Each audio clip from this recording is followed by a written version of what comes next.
വർഷങ്ങളായി. ഞാൻ ദിലീപേട്ടനെ പോയി കാണാൻ വേണ്ടി ആലുവരെ വീട്ടിലൊക്കെ പോയി ശ്രമിച്ചു, കാണാൻ പറ്റിയില്ല. പിന്നെ അത് അങ്ങനെ ദിലീപിൻ്റെ ഓഫീസ് വന്നു, പത്മ ഓഫീസ് വന്നു. അങ്ങനെ ദിലീപേട്ടൻ്റെ നമ്പറൊക്കെ ആണെന്ന് ക്ലാസ് ചെയ്തു. എന്നെ പോലെ സിനിമ ചെയ്യാൻ പറ്റുമോ എന്നൊരു മനോഭാവം, അതാണ് ആദ്യത്തെ ടാർഗറ്റ്. അവരെ മനോഭാവം മാറ്റുക എന്നതാണ് എൻ്റെ ടാർഗറ്റ്. അമ്മ എനിക്ക് ചെയ്യുമ്പോഴത്തേക്കും ചെയ്തു, കുഴപ്പമൊന്നുമില്ല. വീട്ടിൽ നിന്ന് 10 വയസ്സ് ചെയ്തു, വീട്ടിൽ നിന്ന് 10 വയസ്സ് ചെയ്തത്. കോമഡി. ഇപ്പൊ ഒരു കോമഡി മൂവി എടുക്കുന്നു, മലയാളത്തിൽ ഈ ഒരു നടൻ ഒരു നടി ഇവരെ വെച്ച് ചെയ്താൽ എനിക്ക് കൊള്ളാന്നുണ്ട്, അങ്ങനെ തോന്നിയ നടൻ നടി ആരാ? മലയാളത്തിൽ ഇപ്പം നല്ല comedy ദിലീപേട്ടനുണ്ട്.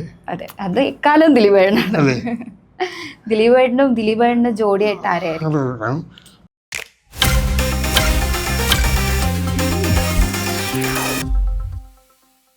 Hi everyone, this is face time with Surya Sudarsanan.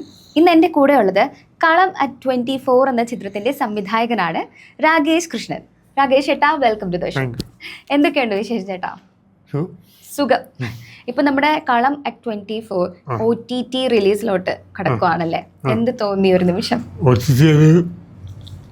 ഈ മാസം ഉണ്ടാവും, കഴിഞ്ഞ മാസം 2 ആയിരുന്നു. അപ്പം കുറച്ച് ടെക്നിക്കലായിട്ട് കുറച്ച് കാര്യങ്ങൾ അപ്പം ഈ മാസം ഉണ്ടാവും. ഓക്കെ, അപ്പൊ എല്ലാരും കാണണം OTT വരുമ്പോ. സോ ഇപ്പൊ നമ്മള് ചേട്ടനിപ്പോ ഒരു സിനിമ ചെയ്തു, ഇപ്പൊ ഒരു ഡയറക്ടറാണ്. എപ്പോഴാണ് ഈ സംവിധാന മോഹം ഉള്ളിൽ വരുന്നത്? എല്ലാരും ചോദിക്കുന്ന ഒരു ക്വസ്റ്റ്യൻ ആണല്ലേ. പല ഇന്റർവ്യൂവും പറഞ്ഞിട്ടുണ്ട്. അത് ഇപ്പൊ ചെറുപ്പത്തിലെ ഒരു സിനിമ ആഗ്രഹം ഉണ്ടായിരുന്നു. പിന്നെ അത് വളർന്നു വന്ന് പ്ലസ് 2 പഠിക്കുന്ന സമയത്താണ് സിനിമയിലേക്ക് പോകണം എന്ന് ആഗ്രഹം തുടങ്ങുന്നതാണ്. ആദ്യമായിട്ട് അത് ആരോടായിരിക്കും ഷെയർ ചെയ്തത്? ആദ്യമായിട്ട് ആരോടായിരിക്കും ഇത് പങ്കിടുന്നത്?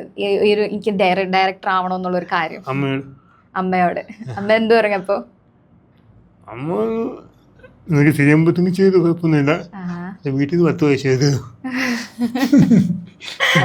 വീട്ടിൽ നിന്ന് 10 വയസ്സ് ചെയ്തത്. അപ്പൊ ചേട്ടൻ എന്താ പറഞ്ഞു? ഒന്നും വേണ്ട, ഞാൻ ചെയ്തോളാം. കളം അറ്റ് 24 ഈ സിനിമയിലോട്ട് അല്ലെങ്കിൽ ഈ ഒരു കഥയിലോട്ട് എങ്ങനെയാണ് എത്തിപ്പെടുന്നത്? അത് ഞാൻ 2022 ക്യാമറ യൂണിറ്റ് എടുത്തു. സിനിമ ചെയ്യണമെന്ന് പറഞ്ഞ് ലോണൊക്കെ എടുത്തു. അങ്ങനെ ഇപ്പം നമ്മുടെ ബഡ്ജറ്റിന് ഒരുങ്ങുന്ന ഒരു കഥ വേണം. അങ്ങനെ എൻ്റെ മനസ്സിലുണ്ടായ ആദ്യം വന്ന ഒരു TV-യിൽ ഒരു ന്യൂസ് കണ്ടു. ആ ന്യൂസ് കണ്ടപ്പം ആ ന്യൂസിനെ ആസ്പദമാക്കി ഒരു സ്റ്റോറി നമ്മൾ പ്ലാൻ ചെയ്യും. അത് എങ്ങനെ ചെയ്യുന്നു, ബഡ്ജറ്റ് കുറച്ച് നമുക്ക് എങ്ങനെ ചെയ്യാൻ പറ്റും, അതിനെപ്പറ്റി ചിന്തിച്ചു. അങ്ങനെയാണ് അതിൻ്റെ സംഭവം ചിന്തിക്കുന്നതും അതിൻ്റെ കഥ ചെയ്യുന്നതും സ്ക്രിപ്റ്റ് ചെയ്യുന്നതെല്ലാം ചെയ്യുന്നത്. അങ്ങനെയാണ് എത്തിപ്പെടുന്നത്. സോ നമുക്ക് ചേട്ടൻ ഈ ഒരു സിനിമയിലോട്ട് എത്തിപ്പെടാൻ ഒരുപാട് സ്ട്രഗിൾസ് വേണ്ടി വന്നിട്ടുണ്ടാവും. എന്തൊക്കെയാണ് സ്ട്രഗിൾസ്? അതൊക്കെ എല്ലാം എന്തൊരു പറയാൻ തന്നെ ശകലം എന്ന് പറഞ്ഞാൽ ഒരുപാടുണ്ട്. കാരണം നമ്മൾ അറിയാമല്ലോ, എന്നെ പോലെ സിനിമ ചെയ്യാൻ പറ്റുമോ എന്നൊരു മനോഭാവം, അതാണ് ആദ്യത്തെ ടാർഗറ്റ്. അവരെ മനോഭാവം മാറ്റുക എന്നതാണ് എൻ്റെ ടാർഗറ്റ്. അതിനുവേണ്ടി ഒരുപാട് കഷ്ടപ്പെട്ടു, ഒരുപാട് ഏറ്റുപോയിട്ടും പരിഹാസങ്ങളൊക്കെ കേട്ടിട്ടുണ്ട്. പക്ഷെ അതൊക്കെ ഞാൻ ചിരിച്ചുകൊണ്ട് നേരിട്ടുള്ളൂ. വിഷമമുണ്ടെങ്കിൽ നമ്മൾ ചിരിച്ചുകൊണ്ട് നേരിടും. കാരണം ആ പരിഹാസങ്ങളൊക്കെ തന്നെയാണ് എനിക്ക് ഇൻസ്പിറേഷൻ ആയത്. കാരണം എനിക്ക് മോട്ടിവേഷൻ ആയത്. ആ പരിഹാസത്തിന് തളർന്നു പോയാണെങ്കിൽ ഒരു പക്ഷേ ഞാൻ ഇവിടെ ഇരിക്കത്തില്ലായിരുന്നു. അങ്ങനെ അതൊക്കെ നമ്മൾ ലക്ഷ്യത്തിലേക്ക് പോകുമ്പം ഒരുപാട് ശ്രമങ്ങളുണ്ടാവും. അപ്പം അതിനെ പേടിച്ച് ചെയ്യുന്നത് നമുക്ക് എത്താൻ പറ്റില്ല. അങ്ങനെ മറക്കുന്നുണ്ട്. പിന്നെ ജീവിതത്തിൽ മറക്കാൻ പറ്റിയ ഒരു അനുഭവങ്ങളും ഉണ്ടായിട്ടുണ്ട്. അങ്ങനെ പ്രൊഡ്യൂസേഴ്സിനൊക്കെ കാണാൻ പോയിട്ടുണ്ട്. അങ്ങനെ ജീവിതത്തിൽ ആദ്യമായിട്ട് പ്രൊഡ്യൂസറെ കണ്ടു. പുള്ളിക്കാരന് കഥ പറഞ്ഞു, കഥ ഇഷ്ടപ്പെട്ടു. അങ്ങനെ ഞാനും ഒരു സുഹൃത്തു ഒരു കഥ. അപ്പം ഞങ്ങൾ തോന്നുന്നു ദിലീപേട്ടനെ പോയി കാണാൻ പറഞ്ഞു. അതും വർഷങ്ങളായി. ഞാൻ ദിലീപേട്ടനെ പോയി കാണാൻ വേണ്ടി ആലുവരെ വീട്ടിലൊക്കെ പോയി ശ്രമിച്ചു, കാണാൻ പറ്റിയില്ല. പിന്നെ അത് കഴിഞ്ഞ് അങ്ങനെ ദിലീപിൻ്റെ ഓഫീസ് വന്നു, പത്മ ഓഫീസ് വന്നു. അങ്ങനെ ദിലീപിൻ്റെ നമ്പറൊക്കെ ആണെന്ന് ക്ലാസ് ചെയ്തു. പുള്ളി വിളിക്കാനും പോയില്ല, അപ്പം തിരക്കുള്ള മനുഷ്യൻ്റെ. അങ്ങനെ ഞങ്ങൾ നാട്ടിൽ വന്നു, വീണ്ടും ആ പോലീസത്തെ കണ്ടു, ദിലീപിനെ കാണാൻ പറ്റിയെന്നൊക്കെ പറഞ്ഞു. അതിന് ശേഷം പിന്നെ പുള്ളി വന്ന് നല്ലൊരു അസോസിയേറ്റ് കാണാൻ പറഞ്ഞു. അപ്പോൾ ആ പുള്ളി ഡയറക്റ്റ് നമ്മളെ സ്ക്രിപ്റ്റ് കൊടുക്കാം. ശരി, അങ്ങനെ മലയാള സിനിമ പ്രശസ്ത ഡയറക്ടറിൻ്റെ അസോസിയേറ്റ് കണ്ടു. പുള്ളി വെച്ച കാര്യങ്ങളെല്ലാം പറഞ്ഞു. പുള്ളി വന്ന് പ്രൊഡ്യൂസർ ഉണ്ടെങ്കിൽ നമുക്ക് ചെയ്യുന്ന പ്രശ്നമില്ല. അങ്ങനെ പുള്ളിയൊക്കെ കണ്ടു, അതിനകത്ത് വെച്ച് കണ്ടു, സംസാരിച്ചു. അത് കഴിഞ്ഞ് എല്ലാം ഇപ്പം നമുക്ക് പ്രതീക്ഷ ഉണ്ടായി. നമുക്ക് പ്രതീക്ഷ വന്നു പണം ഒരു നമ്മളൊക്കെ തുടക്കമൊക്കെ ചെറിയ എന്തെങ്കിലും കണ്ട് നമ്മൾ ഒരുപാട് വാനോടും പ്രതീക്ഷിക്കും. അങ്ങനെ പോയി അവസാനം ആ പ്രൊഡ്യൂസറിൻ്റെ വീട്ടിൽ പോയി ഇങ്ങനെ ഡയറക്ടറുണ്ട് എന്നൊക്കെ പറഞ്ഞു. ഓക്കെ, പുള്ളി അടുത്ത സെക്കൻഡ് പോലും പണം ചെയ്യുന്നില്ല. ഈ സമയത്ത് വേറെ ഡയറക്ടർ ഇരിപ്പുണ്ട്, മലയാള സിനിമ ഡയറക്ടർ ഇരിപ്പുണ്ട്. പുള്ളിയെ പണം ചെയ്യാൻ പോവാം. പുള്ളിക്ക് ആദ്യമേ പറയാം, പക്ഷേ പണം ചെയ്യുന്നില്ല, താല്പര്യമില്ല എന്നൊക്കെ പറഞ്ഞു. അങ്ങനെ പറഞ്ഞാൽ നമുക്ക് വിഷമമൊന്നുമില്ല. നമുക്ക് ഇത്രയും എഫേർട്ട് എടുക്കേണ്ട കാര്യമില്ല. അങ്ങനെ നമ്മുടെ എഫേർട്ടിന് ഒരു വിലയുടെ അടുത്ത് ഇപ്പോൾ സംസാരിച്ച് കഴിഞ്ഞപ്പോൾ നമുക്ക് പേശയും നല്ല വിഷമമുണ്ടായി, ഡയറക്ടർക്കും വിഷമമുണ്ടായി. അങ്ങനെ നല്ല അനുഭവമായിരുന്നു, നല്ല എക്സ്പീരിയൻസ് ആണ്. അതെ, എന്ത് സ്ട്രഗിൾസും മറികടന്ന ഒരു സിനിമ നമ്മൾ ചെയ്തു. അതെ, പുള്ളിയെ തിയേറ്റർ എൻ്റെ പടം ഓടി. ആ പുള്ളിയെ തിയേറ്ററിൽ എൻ്റെ പടം ഓടി. അത് തന്നെ ഒരു വലിയൊരു കാര്യം തന്നെ. ഇപ്പൊ മോട്ടിവേഷന്റെ കാര്യം പറഞ്ഞു. അപ്പൊ ചേട്ടൻ്റെ ലൈഫിൽ ഈ ഒരു നിലയിൽ എത്തണം എന്നുള്ളൊരു ഇൻസ്പിറേഷൻ ആയ ഒരു വ്യക്തി അല്ലെങ്കിൽ ഒരു ഇൻസിഡന്റ് മേ ബി ഇതുപോലത്തെ ഇൻസിഡൻസ് ഉണ്ടാവാം, അങ്ങനെ ഒരു വ്യക്തി ഉണ്ടാവോ? അങ്ങനെ വ്യക്തി എൻ്റെ ജീവിതത്തിൽ എൻ്റെ അമ്മ. കാരണം വേറെ മോട്ടിവേഷൻ ഒന്നുമില്ല. കാരണം എന്നെ കൊണ്ട് എല്ലാം ചെയ്യിപ്പിക്കും, അങ്ങനെ ഇങ്ങനെ ചെയ്യുമ്പോൾ എല്ലാം ചെയ്യിപ്പിക്കും. പിന്നെ പ്രത്യേകിച്ച് അങ്ങനെ ഇന്ന വ്യക്തികളൊന്നും എനിക്ക് പറ്റത്തില്ല. അങ്ങനെ ആരും മോട്ടിവേഷൻ പിന്നെ ആരും വായിക്കും.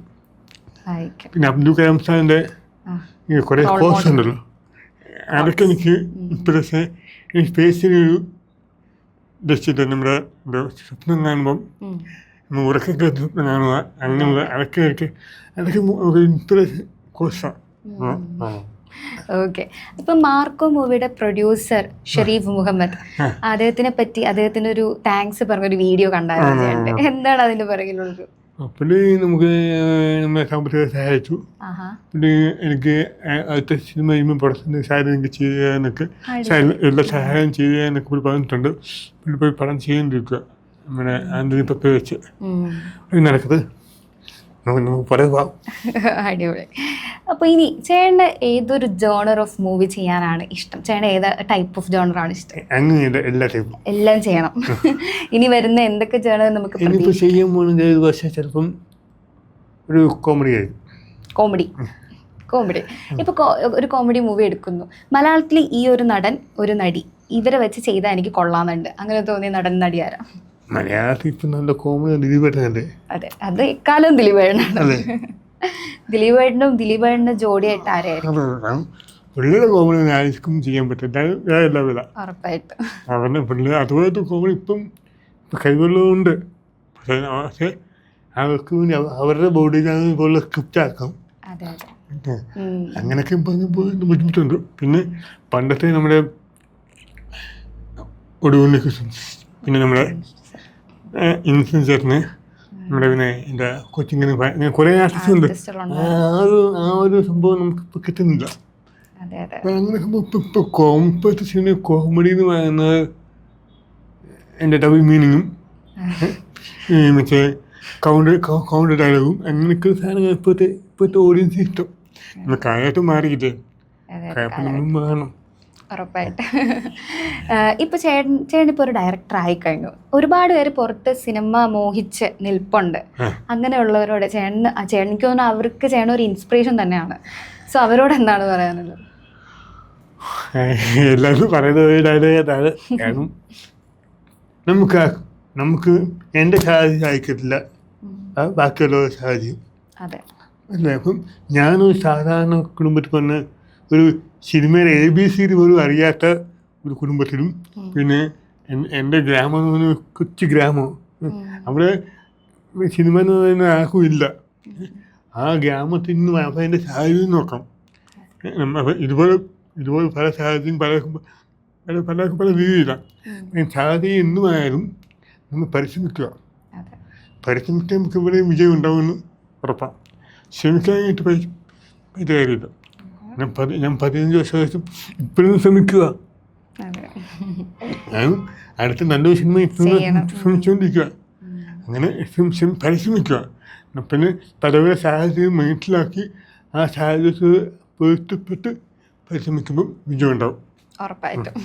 ചേട്ടൻ്റെ ഒരു സ്റ്റോറിയിൽ കണ്ടതാണ് ജീവിതത്തിനോടുള്ള ഒരു എന്താ പറയുക, ട്രാവലിനെ കുറിച്ച്, യാത്രയോടുള്ള ആവേശം എന്നുള്ളൊരു കോട്ട് ഞാൻ കണ്ടായിരുന്നു. യാത്ര ചെയ്യാൻ ഇഷ്ടപ്പെടുന്ന ഒരാളാണെന്ന് തോന്നുന്നു. എത്രത്തോളം ലൈഫിൽ യാത്രയൊക്കെ ഒരുപാട് ചെയ്തിട്ടുണ്ട്. ചേട്ടൻ്റെ ലൈഫിൽ എത്രത്തോളം, അല്ലെങ്കിൽ പ്രൊഫഷണൽ ലൈഫിലായാലും ജീവിതത്തിലായാലും യാത്ര എത്രത്തോളം ഇൻഫ്ലുവൻസ് ചെയ്യുന്നു? കാരണം യാത്ര എന്ന് പറയുന്നത് നമുക്ക് എൻ്റെ ഇമോഷൻസ്, എൻ്റെ യാത്ര നമുക്ക് ഇമോഷൻസ് ഉണ്ടാകുമ്പം വിഷമം നമുക്ക് യാത്ര പോയി കഴിഞ്ഞാൽ മെൻ്റലി ഓക്കെ. അങ്ങനെ ഒരുപാട് യാത്ര പോയിട്ടുണ്ട്. ഇവിടുന്ന് നമ്മുടെ ഗുജറാത്തിൽ പോയിട്ടുണ്ട്. അങ്ങനെ ഒരുപാട് പോയിട്ടുണ്ട്. ഇപ്പോഴും യാത്ര ചെയ്യുന്ന ആഗ്രഹമുണ്ട്. ഒരു പക്ഷേ ലൈഫിൽ ഒരു നല്ലൊരു യാത്ര, നീണ്ട ഒരു യാത്രക്ക് മനസ്സ് ആഗ്രഹിക്കുന്നുണ്ട്. നമ്മുടെ നമുക്കൊക്കെ കുറച്ച് കാര്യം ഭൂമി ജീവിച്ചിരിക്കുന്നു. ഉള്ള സമയം നമുക്ക് നമ്മുടെ പ്രകൃതിയും നമ്മളെ എല്ലാം കണ്ടിരിക്കും. അതാണ് എൻ്റെ ഒരു ഇത്. അപ്പം കുറച്ച് സമയം ഇനിയും കുറേ കാര്യം കാണണം, അതൊക്കെ കാണണം എന്നാഗ്രഹം. ജീവിതം ആസ്വദിച്ച് ജീവിക്കണം മരിക്കുന്നവരെ. ഓക്കെ, അപ്പം എന്തായാലും കളം at 24 OTT റിലീസിന് ഒരുങ്ങി നിൽക്കുവാണ് ഈ മാസം. എല്ലാവരും കാണണം, തീർച്ചയായിട്ടും കാണേണ്ട. പ്ലാറ്റ്ഫോം പറഞ്ഞിട്ടില്ല. പ്ലാറ്റ്ഫോം പറഞ്ഞിട്ടില്ല. അത് 2-3 ആൾക്കാരുണ്ട്. അപ്പം അത് ആരാണോ കൺഫർമേഷൻ പറയുന്നത് കൊടുക്കാന്നുള്ളൂ. എന്തായാലും എല്ലാവരും കാണണം മൂവി. സോ ഇത്രയും നേരം എൻ്റെ കൂടെ സ്പെൻഡ് ചെയ്യുന്നത്, നമ്മുടെ തീ സ്റ്റുഡിയോസിൻ്റെ കൂടെ സ്പെൻഡ് ചെയ്യുന്നതിന് താങ്ക് യു സോ മച്ച്.